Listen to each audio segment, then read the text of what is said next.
योजना थी। जैसे श्रील प्रभुपाद का, श्रील प्रभुपाद बहुत व्यापक सोचते थे, उनकी दृष्टि बहुत बड़ी थी। वे केवल अपने विषय में या केवल भारत के ही विषय में नहीं सोचते थे, पूरे विश्व के मानवों का कल्याण करना चाहते थे।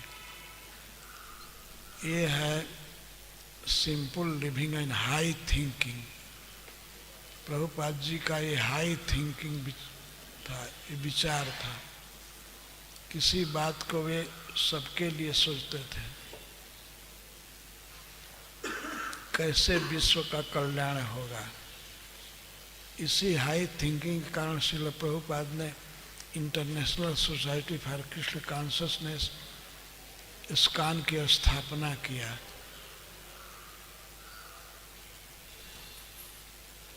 इंटरनेशनल सोसाइटी,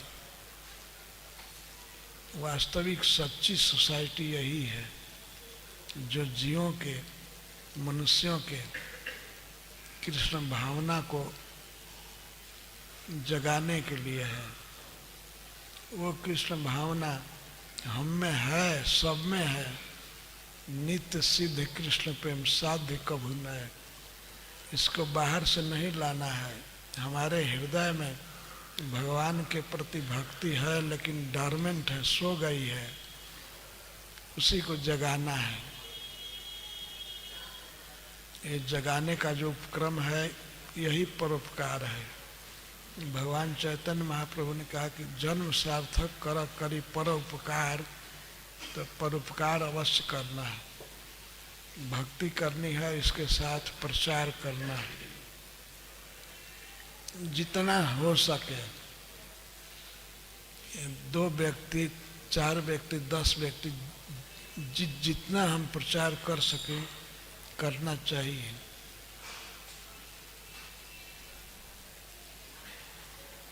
प्रचार करने पर भगवान शक्ति देते हैं, प्रचार करने की, और सफलता देते हैं। कभी निराश नहीं होना चाहिए कि लोग बदल नहीं रहे हैं।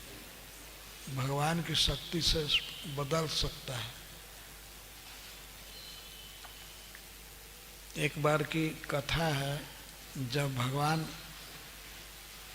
समुद्र पर पुल बांध रहे थे लंका जाने के लिए, तो बहुत चौड़ा पुल था, बहुत लंबा, समुद्र को पार करना था। समुद्र में बड़ी भीषण लहरें उठ रही थी, और इंजीनियर 2 बानर थे, नल नील। तो बहुत चिंता होगी कैसे पुल बांधा जाएगा। फिर भी बड़े बड़े बंदर जैसे हनुमान जी, अंगद आदि लगे हुए थे।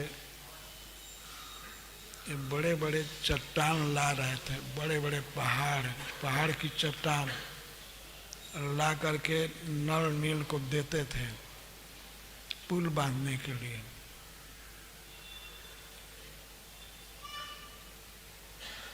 तो पुल बंद रहा था।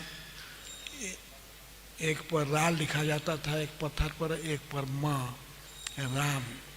दोनों पत्थर सट जाते थे राम नाम के प्रभाव से। तो पुल बंद रहा था।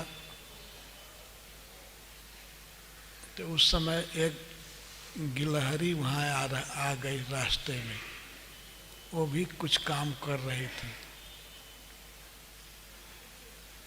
तो श्री हनुमान जी ने शिकायत किया भगवान राम से कि ये रास्ते में आ रही है, दब जाएगी, मर जाएगी, इसको हटा देना चाहिए। तब भगवान ने कह दिया, तुम लोगों को जो करना है करो, उसको भी करने दो। पुल बनाने में वो भी कुछ कर रही है ना।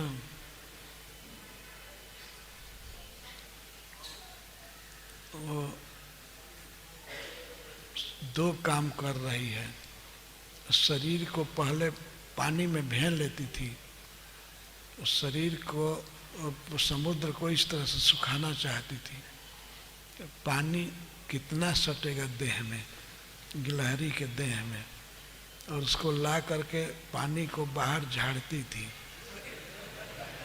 तो इस तरह से उसका विचार था कि मैं समुद्र को सुखा दूंगी, और इधर बालू पर आ करके अपने शरीर में बालू लपेटती थी, भीगे शरीर में बालू लपेटती थी और उसे पुल पर झाड़ती थी कि बालू उसे भरूंगी, जो फांका रह जाता है दो पत्थर के बीच में, उस पर चलने में भगवान को चोट लगेगी, चरण में कोमल पुल बनेगी। तो वो काम कर रही थी, ये दो काम, समुद्र को सुखाने का और पुल पर जो फांका रह गया है उसको भरने का काम, और दो काम कर रहे थे, इसी में व्यस्त थी। और बानरों को डिस्टर्ब हो रहा था कि ये आ रही है, इस पैर पड़ सकता है, उन लोग उद्विग्न थे। भगवान से कहे, भगवान ने उस गिलहरी को सौभाग्य दिया, अपने कर कमल पर उठा लिया, हाथ पर उठा करके बाएं हाथ पर रख करके और दाहिने हाथ से उसको सहलाने लगे। वही भगवान के अंगुलियों के निशान बने हैं गिलहरी में, आज भी है।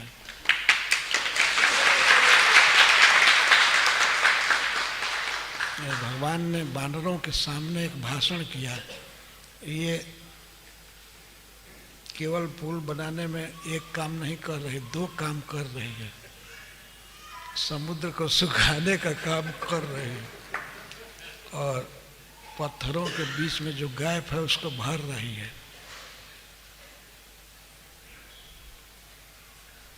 आप लोग बड़े बड़े चट्टान ला रहे हैं, ठीक है, लेकिन इसका जो सेवा, इसकी जो सेवा है वो भी पूर्ण है।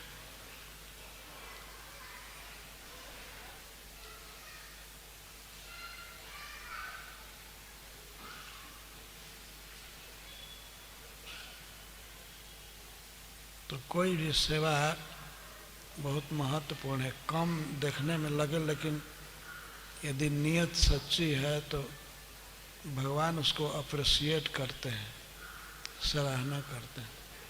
सभी बानरों के सामने भगवान ने गिलहरी की सेवा को बहुत अप्रिशिएट किया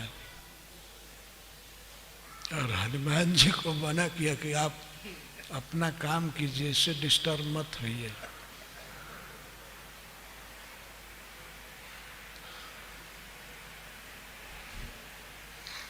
तो उतना बड़ा पुल बना, उसमें गिलहरी की छोटी सी सेवा थी, उसको भी भगवान ने सराहा।